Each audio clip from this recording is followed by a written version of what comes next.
बहुत पुरानी बात है, एक वैद्य थे जिनका नाम था आचार्य नागार्जुन। वे आयुर्वेद के बड़े विख्यात गुरु थे। उनसे शिक्षा ग्रहण करने दूर दूर से शिष्य आते थे। एक दिन उनके पास दो शिष्य आए। वे उनसे शिक्षा ग्रहण करना चाहते थे।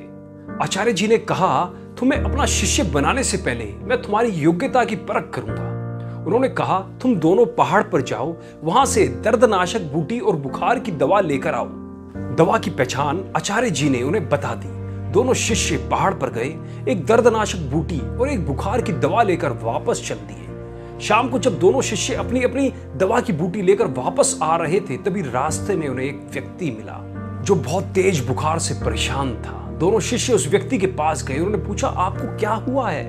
उसने कहा, मुझे 2 दिन से तेज बुखार है और मेरे पास पैसा भी नहीं है कि मैं वैद्य को दिखा सकूं। एक शिष्य ने, जिसके पास बुखार की दवाई थी, उसने वह दवा उस व्यक्ति को दे दी। दूसरे शिष्य को यह देखकर बहुत गुस्सा आया।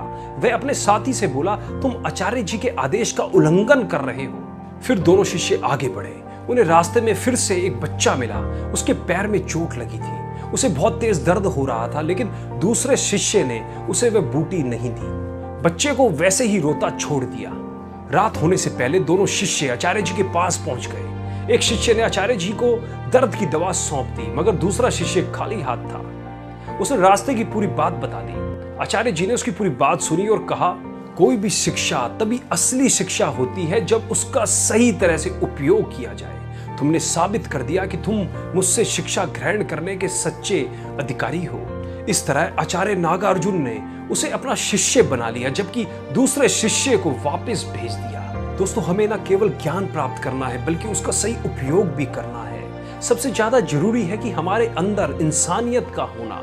जब हमारे अंदर इंसानियत होगी, तभी हम अपने ज्ञान का सही उपयोग कर पाएंगे। सिर्फ ज्ञान प्राप्त करने से कोई भी इंसान महान नहीं बन सकता। इंसान महान बनता है ज्ञान का सही समय पर सही उपयोग करने से।